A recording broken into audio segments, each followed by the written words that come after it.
Ang pangalan babasahin ko ang pangalan ng bagong Miss Mandaluyong. Uulitin ko. Ang pangalan babasahin ko ang pangalan ng bagong Miss Mandaluyong. Ay, may eksena din dun sa baba. Ha?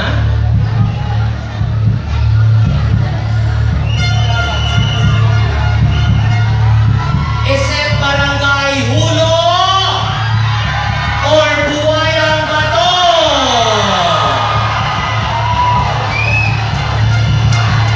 Mandaluyong City ang ating bagong reyna.